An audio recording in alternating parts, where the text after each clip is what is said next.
Get what you want, keep what you have. I worked for a guy last decade. I guess it was 2002 when I started working for him. And I made good money. I mean, the first weekend that I worked for him, I made like $500-600. And I worked for him, and I remember one check I had for a week for $1,700. And he pretty much helped me and my kids. And we didn't have a perfect relationship, but there was a lot of good to it. But he had a fellow employee. In 2002, we had a lot of people there, go through there. And he had an employee called Fat Paulie. The guy's probably dead. He already had diabetes at that time. And yeah, he really fucked things up, if you don't mind my French. But anyway, he had a saying. Keep what you have, get what you want. You know, help people keep what they have, and help people get what they want and keep what they have. That was like an insurance thing. And it's a very important concept.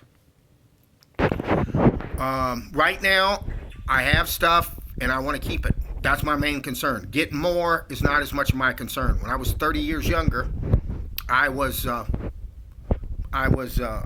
doing that. I was like all over the place. Like I remember, it was 30 years ago. I was working for this guy that was a pole vaulter for Fresno State, and he was a really good businessman, and he made a lot of money, and I envied him. But one day we were at his place, and he stayed with me for like a couple of weeks, and he stiffed me out of my apartment. I mean, the guy was a fucking flake. Okay, he was a flake. But anyway, I saw him with his shirt off, and he was just ripped, and he had muscles all over him, and I said, boy. I didn't say nothing to him, and I'm not a gay guy, but it was just impressive, and I wanted to be like that. And now, 30 years later, I'm like that. I'm sure when people see me, they think that way. Because I did that. I accomplished that. He saw something I wanted, I got it, and now I want to keep it.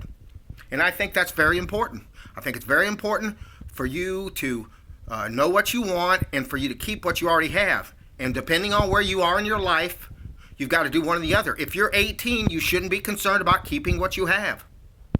If you're 28, you probably still shouldn't be. You should probably be concerned about getting more. I mean, even at 56, if I plan on being 100, I may still be more concerned about getting more. I don't know. I have to think about that. But think about these things. Write them down, study on them, and move forward. Okay?